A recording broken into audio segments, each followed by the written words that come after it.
E në këtë moment që njeriu e bën një mëkat ose një gjuna, e bën një të keqe, profeti alayhi salatu wasalam thotë: "O i biri Ademit, ti që i gabimtar, dhe e ke gabimin në natyrë. I pagabueshëm është vetëm Allahu xhaleshanu."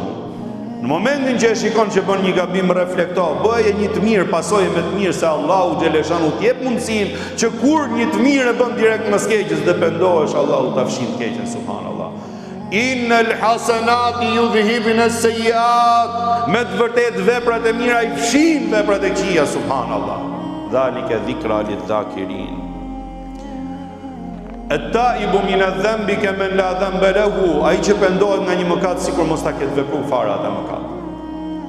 Avdesi që marrim neve çdo ditë, namazi që falim, ecja për namaz, mirësia që transmetojmë tek njerëzit, për shëndetjet edhe fjalët e bukura që themi, agjërimi që bëjmë për Allahun xhaleshanu, umrja që bëjmë, haxhi që bëjmë, sadakaja që japim për atë Zotit xhaleshanu nga ai që na ka mundsuar Allahu xhaleshanu. Dhikri, përmendja e Zotit kur hyjmë, kur dalim, leximi i Kur'anit, durimi ndaj fatkeqësive ose kënaqja me atë që na ka caktuar Allahu xhaleshanu, e tjera vepra, prej veprave të mira që bën njeriu në jetën e tij. A e kuptoni sa shumë mundësi na ka dhënë neve Allahu xhaleshanu që t'i shlyejmë të këqijat?